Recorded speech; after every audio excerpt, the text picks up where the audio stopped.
S'il y a une musique étrangère qui a su rapidement prospérer sur le continent africain, il s'agit bien de la salsa. C'est au début des années 1940 que ce genre musical, venu d'Amérique latine, a fait son apparition dans les villes côtières africaines grâce aux marins cubains qui apportaient souvent des disques de 78 tours qui ont vite fait de populariser ce genre musical.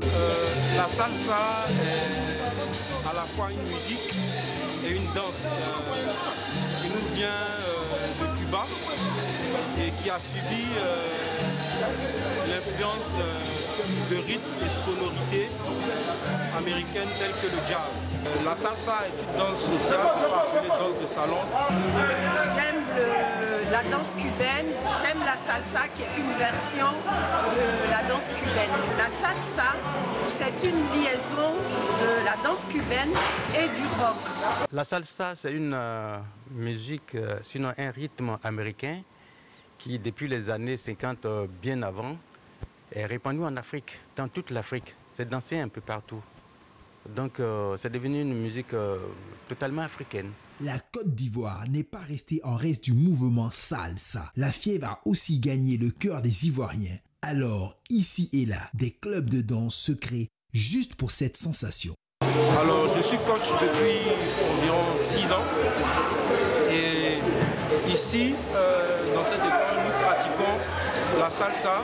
J'ai connu la salsa par l'intermédiaire d'un club dans les années 2007 et depuis, je n'ai plus arrêté la salsa. La salsa répond à un besoin pour moi de partager une passion comme la dénomination même de la salsa, danse sociale le dit, c'est être en société. Danser au rythme de la salsa, moment de retrouvailles, moment pour rester en société. L'influence de la salsa sur le continent est indéniable et avec son rythme endiablé, on fait du sport. Ce que la salsa m'apporte, c'est que la salsa me maintient, m'aide à maintenir ma forme et puis en fait je joins l'utile à l'agréable. J'aime la danse et ça me permet de faire du sport. Ça nous permet vraiment de rajeunir parce que comme je l'ai dit tout à l'heure, c'est du sport qu'on fait. À partir du moment où c'est le sport, ça nous permet de déstresser. La salsa est un mot espagnol qui veut dire sauce, d'où ce déplacement de base circulaire où le danseur appelé salsero fait tourner la danseuse salsera autour de lui et lui-même pivote autour d'elle. Il existe la salsa cubaine, colombienne et portoricaine. Différents types de salsa qui, malgré les époques, ont su résister au temps avec des prouesses sans cesse renouvelées. Ouais, l'ambiance ça a déjà commencé ici, hein, avec en fond sonore Havana de Primera, le Dicen Cuba. Ça, c'est votre chanson préférée. Hein. Voilà, on peut laisser ça avec la permission de trucs en fond sonore. Alors, dites-nous, impression par rapport au reportage, est-ce qu'il y a des choses à ajouter ou à retrancher? Oui, alors, déjà bonjour à tout le monde. Bonjour. Je voulais juste faire remarquer que la notion de sauce vient en fait d'un mélange de styles musicaux. C'est-à-dire que la salsa à Cuba, c'est plusieurs styles qui se sont créés, styles musicaux. Donc, souvent, on entend les anciens ici parler de son montuno. C'est tous ces styles-là, le cha-cha-cha. Aujourd'hui, quand vous écoutez une musique, il y a tout ça dedans. Donc, c'est, si vous voulez, une... je ne sais pas si j'ai le droit de dire, mais c'est une société de production américaine qui s'appelait la Fania, qui, à l'époque, avec des gens comme Celia Cruz, qui sont des immigrés cubains, a trouvé une solution pour vendre cette musique que personne ne connaissait. Donc, ils se sont dit, mais puisqu'il y a plusieurs styles, il y a le cha-cha-cha, le mambo, la cumbia, il y a plein de choses. Donc, ils se sont dit, bon, créons un truc qui va identifier tout ça. Et ils ont imaginé la salsa. La salsa, qui Voilà. veut dire sauce. Qui veut dire sauce en espagnol, tout Ça à simplement. l'intérieur pour faire la Exactement. sauce. Sinon, à Cuba, la salsa, comme nous on l'appelle, eux, ils appellent ça le casino. D'accord. D'accord. Avant ça, vous avez des gars comme des Benny Moré, je suppose que tout le monde a entendu parler de Benny Moré, ou les Johnny Pacheco, tous ces gens-là, en fait, ils avaient un style musical bien précis qui n'avait rien à voir avec la salsa qu'on connaît aujourd'hui. Voilà. Et comment ça a débarqué en Afrique? Ah, voilà. Alors, comment ça a débarqué en Afrique? Je ne sais pas. Je pense que peut-être avec des pays comme la Guinée, vous voyez, depuis l'époque des non-alignés, pendant la crise pendant la guerre froide, donc notamment avec les différentes crises qui ont opposé Castro. Voilà, c'est-à-dire les régimes castristes et les autres. Voilà, c'est ça, c'est-à-dire entre les Américains et les Soviétiques. Donc vous avez la baie des cochons. Exactement, toutes ces crises-là qui ont fait que les Africains se sont frottés aux Cubains. À partir de ce moment-là, la musique a intégré pour parler de la Côte d'Ivoire. Ça a commencé, disons, fin des années 60. La première danse cubaine en Côte d'Ivoire, la première salsa, c'est dans quelle année? Alors, c'était autour des années 69-70. Ah ouais. Voilà. Vous avez ce groupe mythique là, comment il s'appelle?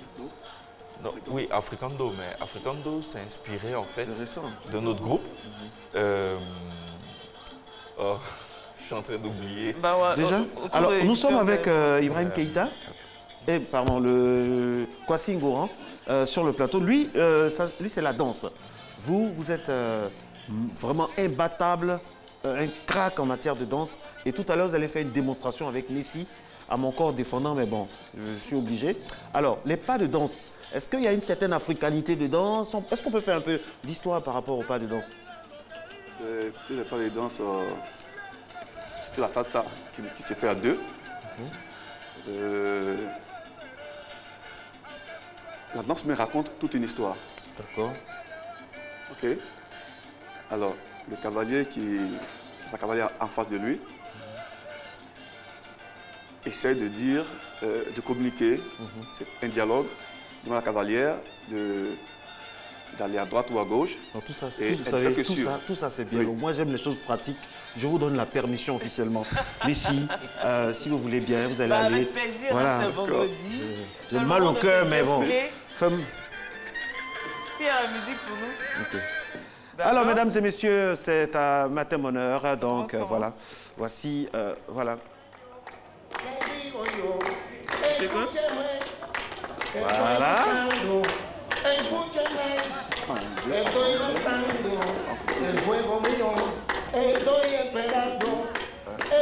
Bon, on va couper. Expliquez. Restez là. Monsieur Kwasi, expliquez. Monsieur Kwasi, s'il vous plaît. Oui. Là, comme ça, c'est quoi? Voilà. Là, c'est le mambo. D'accord. Voilà. D'accord. Lève la tête. Voilà. Là, il faut parler avec le cavalier. Ah. Voilà. D'accord. Okay. Ensuite. Là, la rumba, comme ce Keïta vient de dire. Ça, c'est africanisé, là. Oui. D'accord. Oui, la rumba. Et ça, c'est Merengue. Merengue. Merengue. Tout se passe dans le déhanché, quoi, en fait. Oh, exactement. Okay. Merengue. Et puis, bon, je ne sais pas pourquoi, mais ce pas, ça fait appeler la salsa. D'accord. Waouh. Est-ce qu'il y a des règles particulières, c'est-à-dire 2 pas de merengue, 2 pas de salsa, 2 pas de rumba, ou bien ça vient au feeling? On a 8 pas, en principe. Il y a 8 pas, en fait. Oui, on a 8 pas. D'accord. Et sur les 8 pas, nous avons 2 pauses. Okay? 8 pas, 2 pauses. Je vais expliquer là. 1, parce que la réalisatrice danse en même temps que vous, hein, donc il faut être synchrone. 1, 2, 3, pause. 1, 2, 3, donc ça donne 1, 2, 3, 4, 5, 6, 7, 8. 1, 2, 3, 4, 5, 6, 7, 8. Je suis nul en danse. Je suis nul en danse, mais c'est ça la pause. D'accord. Pause, ok. Non, mais quand on parle de pause, je pense qu'on doit s'arrêter un moment, non? On respire là. Je surveille. Ok, d'accord. Voilà. Ok, donc. 1, 2, 3, pause. 1, 2, 3. 1, 2, 3. 1, 2, 3. 1, 2. Ah, c'est pas la femme qui tourne. Il n'y a pas de règle dans la routine. Ah non, là, tu me suis. N'ayez pas peur, attrapez-la bien, n'ayez pas peur, je suis. Voilà. 1, 2. Et quand c'est plus endiablé, là, arriba, voilà, quand c'est plus. Voilà. Alors, accélération. Ah, d'accord. Voilà. Voilà. Wow. Nessie, on a une émission à présenter. Merci beaucoup. Merci. Ouais. Ouais. Nessie est prête. Elle est prête, là. Elle est prête. Oui, elle est prête. Et c'est... J'ai envie de savoir pourquoi depuis on assimile ce feeling-là, on assimile la salsa aux personnes âgées, alors que on est de plus en plus jeunes à danser la salsa dans les pays étrangers, alors qu'en Côte d'Ivoire, je ne sais pas pourquoi, c'est dû à quoi? Mais je sais pas trop, mais je pense que si les vieux savent danser, cela veut dire qu'ils ont commencé très jeunes. Donc, si vous voulez bien veiller, il faut commencer maintenant. Il ne faut pas attendre d'être vieux d'abord avant d'apprendre à danser. Et en plus, c'est le sport, vous voyez? Elle est un peu soufflée. Oui, c'est ça.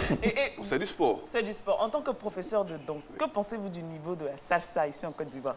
Est-ce que les Ivoiriens savent danser la salsa? Ou chanter? Bon, en général, l'Ivoirien danse beaucoup plus qu'on appelle cette danse-là. L'afro-cubain, hein? Oui, oui. L'afro-cubain. Aujourd'hui, la salsa, à deux, commence à prendre le dessus. D'accord. Par tout le monde entier, c'est ce style-là qui est vraiment en vogue. Et les jeunes s'y adonnent de plus en plus, n'est-ce pas, monsieur Keïta? Les jeunes s'y adonnent de plus en plus. Hein. Absolument. Ça fait plus ringard de danser la salsa ou bien de... Moi, par exemple, on a été bercé par les disques de nos parents, Pancho El Bravo, un peu tout, Roseito... Même Aragon. Oui, Aragon, Roseito Fernandez, tout ça. Et puis moi, quand j'entends Compé Segundo, Buena Vista Social Club, on a grandi avec ça, mais quand je vous ai vu danser tout à l'heure, moi, ça m'a donné envie aussi. Vous voyez? Bien sûr. Même si je suis nul comme en danse, j'espère que vous allez me former parce que je dois une danse à Nessie. Là. Absolument. J'ai été frappé dans mon orgueil. Là. Franchement. Là, vous savez danser? Moi, non, je ne sais pas danser. Je vais vous dire pourquoi. Pourquoi? Vous pouvez venir? Oui. Mes enfants regardent et mes filles se moquent beaucoup de moi. Quand je danse, j'essaie de danser à la télé. Bon, nous sommes là. Oui. Venez vers moi. Oui. Reculez. Oui. Venez vers moi. Oui. Vous savez danser. Ah bon? Vous savez marcher, vous savez danser. D'accord. C'est ça. Ah, d'accord. C'est tout simple. Bon, Nessie, venez, on va voir. Si ce que vous dites est vrai. Avec plaisir. Hein? Et comment ça se passe? Je l'attrape comment? La salsa pour le nul Marcelin Gauvois, je l'attrape comment? Comme ça? Oui, c'est correct. D'accord. On avance. On avance? On avance. Et moi, je recule. Ah, encore un pas. Voilà, et on revient. Tac. Et tac. On repart. Marco, un peu de douceur, n'ayez pas peur. Allez, c'est parti. 1, 2. 1, 2.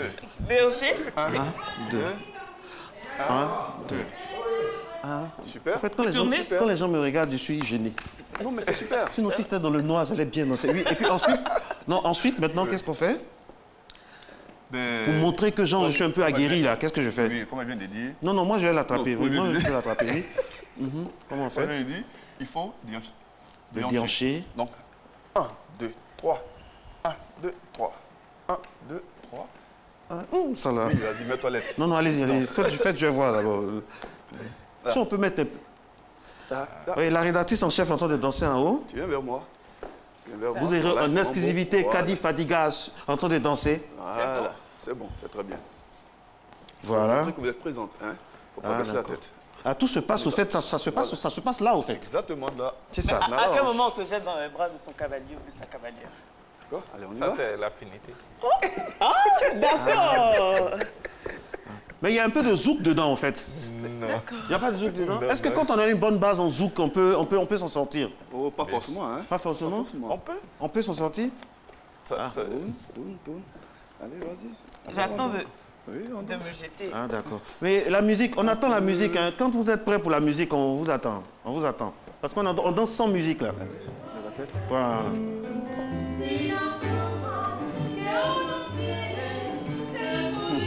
D'accord. Merci beaucoup. Allez. Bravo. D'accord, merci. Donc, vous me donnez combien de semaines pour maîtriser la salsa? Je sais marcher, vous avez dit, je sais faire les 2 pas en avant, les pas, pour maîtriser les 8 pas. Combien de semaines, combien de jours?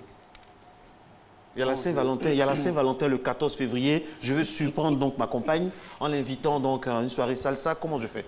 Bon, ben, avec 4 séances accélérées, je pense que... On commence ce soir, 19h.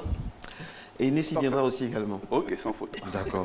Donc la salsa, mesdames et messieurs, est tendance. Hein. C'est pas ringard.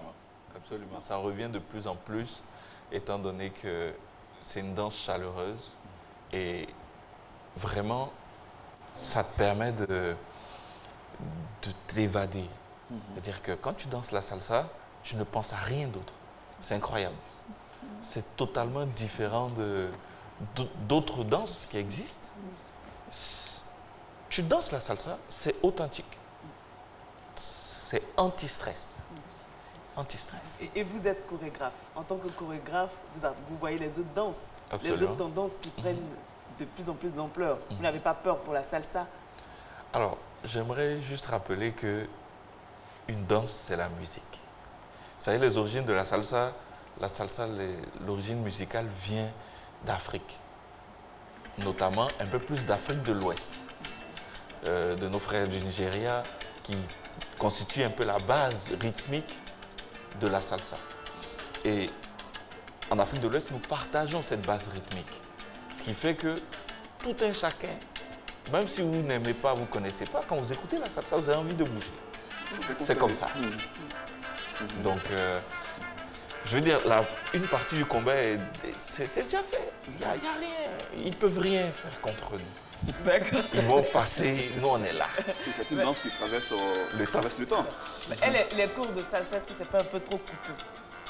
Et c'est pas pour des gens fortunés. Parce que j'ai un ami animateur sur une radio, que je ne vais pas citer, il dit que la salsa, c'est la musique des personnes qui n'ont pas de problème à la fin du mois. Est-ce que c'est pas un peu élitiste? Écoutez, la salsa n'est pas faite pour une catégorie de personnes. Elle est faite pour tout le monde. Est-ce que mon ami Seydou, qui regarde la tête qui est à Bobo, est-ce qu'il peut un jour... Hein? Bien sûr. Bien sûr qu'il peut apprendre dans la salsa. C'est pas coûteux. C'est pas coûteux, pas du tout. C'est accessible. Vraiment. D'accord. Alors, elle vous permet de faire beaucoup de choses. De plus en plus... Après ce boulot intense, faire une partie salsa, vous déstresser, c'est vraiment... Ouais, on se rend compte qu'il y a de plus en plus beaucoup de clubs à Abidjan, même à l'intérieur du pays, de clubs de salsa. Est-ce que c'est un mouvement pour se trouver un homme ou bien pour vaincre sa timidité? Est-ce qu'il n'y a pas de choses en bas? On se comprend là. Oui. Hein? Alors, pour ajouter un peu d'eau au moulin de mon collègue, l'idée c'est quoi? Toutes les activités humaines sont forcément des activités qui vont permettre justement cette interaction avec le sexe faible, entre guillemets.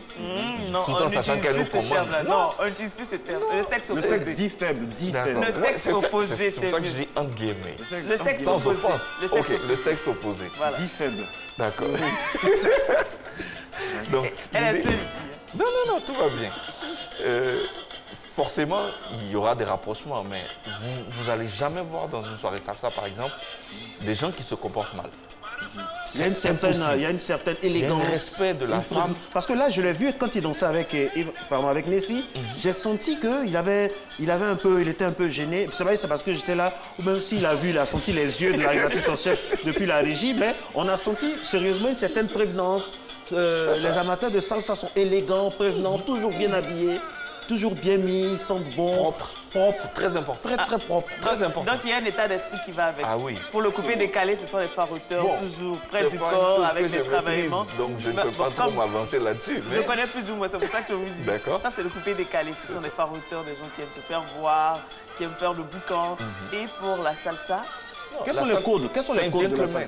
Gentleman, c'est-à-dire, bien vrai que le cavalier guide la danse, mais sans le consentement de la cavalière, il ne peut rien faire. Dans ces conditions, il doit apprendre à négocier. Donc c'est même une bonne thérapie de couple. Vous voulez terminer? Alors donc, pour aller dans le même sens que M. Keïta. Alors, la salsa pimente le couple. Ça pimente le couple? Oui. Ça vous rapporte plus.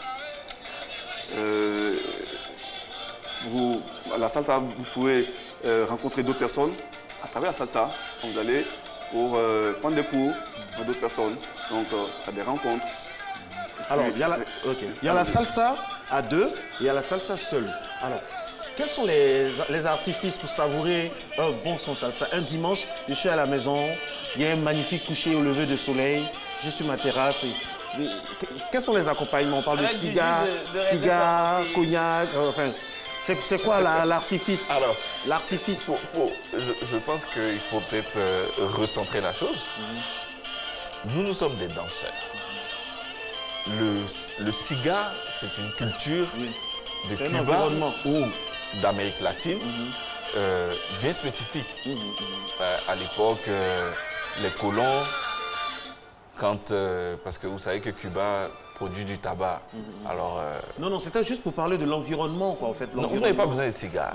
Hein? Vous avez juste besoin d'une bonne musique, accompagnée de vos amis chers. Je dirais. Et il y a plusieurs tendances. Hein. Absolument. Il y a plusieurs tendances au niveau, donc, parce que la salsa a traversé le temps. Il y a la tendance plus douce, il y a la salsa de Cuba, de la Havane, de Santiago. Un peu plus. Oui, un peu plus, voilà, il y a plusieurs tendances. Un peu plus rythmées. Alors, par abus de langage, je vais dire, on appelle par les différents lieux, on dit la salsa cubaine, la salsa colombienne, portoricaine, ainsi de suite. Mais ce qu'il faut comprendre, en fait, dans tout ça, c'est que les Cubains, quand ils ont fui Castro à l'époque, ceux qui étaient contre lui après la Révolution, ben, ils sont partis avec leur culture. Donc l'endroit, ils se sont établis, ils ont développé leur culture. Et leurs héritiers, je dirais, ont développé derrière en y ajoutant leur style, leur culture à eux. Donc, ce qui fait un mélange, on est toujours dans cette sauce, n'est-ce pas? Qui donne le charme de la salsa. Franchement, je recommande à tout le monde la salsa parce que, tout comme NG, moi je suis coach aussi, nous essayons vraiment, disons, de promouvoir cette danse et cette culture parce qu'elle apporte beaucoup de valeur.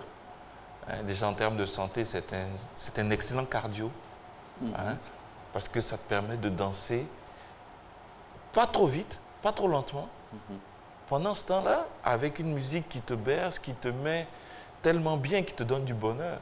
Du coup, tu fais le sport sans t'en rendre compte. C'est pas comme un sprint. C'est vraiment comme si je faisais une marche rapide. Est-ce qui vous a donné envie d'enseigner la salsa? Absolument. C'est la passion. Moi, je ne vous cache pas, mon premier contact avec la salsa, c'est à Abidjan avec Africando. J'ai écouté Africando, puis j'ai dit, waouh, c'est quoi ça? J'ai rien compris. Et après, petit à petit, je me renseigne dessus et je vois que, en fait, c'est un mouvement qui est plus grand que moi. Et quand j'ai la chance d'aller en France pour d'autres raisons, là-bas, on a ces infrastructures-là, entre guillemets, qui m'ont permis, en fait, de prendre des cours et de pouvoir continuer cette... Voilà. Yaiboy. Yaiboy. C'est ça. C'est magnifique. C'est une chanson d'Africando. Africando a vraiment africanisé et nous donné, a réussi à nous inculquer, même aux plus jeunes à l'époque. Moi, franchement, je suis heureux parce que j'estime que c'est une musique, c'est un rythme, c'est une danse que les jeunes doivent moitié parce que c'est une école de vie aussi quelque part, totalement, non? Totalement. Aujourd'hui, on voit dans la société, les jeunes, on se plaint toujours de leur habillement et tout ça, et de leur caractère moral. La salsa te donne ces valeurs-là, de respect. Tu viens, tu invites une cavalière. Tu viens pas, viens, on va danser. Non. Lève-toi, allez danser. C'est comme ça. Voilà, il y a une attitude. Tu viens vers elle. Il y a un feeling. Exactement. Déjà, quand tu danses, la position, tu ne rentres pas Mademoiselle, dans sa zone madame, de sécurité. Auriez-vous l'amabilité de m'accompagner dans ce voyage? Exactement. Voilà quoi. Voilà. Exactement. C'est ça. Parce que le cavalier viens aller danser, il y a quoi? Voilà. Oui, c'est un peu problématique. Vraiment, j'encourage tout le monde. Et ça permettrait justement de créer de diminuer ce fossé en fait générationnel entre les anciens et les nouveaux, parce qu'on a un problème de communication et ça peut justement combler tout ça. On vous invite, mesdames et messieurs, à continuer la danse chez vous à la maison. On espère que vous avez vraiment été heureux en notre compagnie tout au long de cette semaine. Vive la salsa, vive la musique, vive la danse. N'oubliez pas demain. Demain, c'est le retour de tempo pour rester dans la spirale de la danse. C'est le retour de tempo avec Didier Bléou. Nous sommes de tout cœur avec lui, de tout cœur avec toute l'équipe. Soyez sur RTI 1 à partir de 10h30 pour les pulsions, les vibrations avec cette émission magnifique de la radiodiffusion télévision ivoirienne. Merci. Vous pouvez aller danser encore. Ce sera avec la plaisir, danse de famille. Je vous donne... N'oubliez pas, dansez chez vous. La salsa tout le week-end. Allez, arriba. Ah. Yeah, boy, allez. Moi, je vais chercher la rédactrice en chef pour venir danser.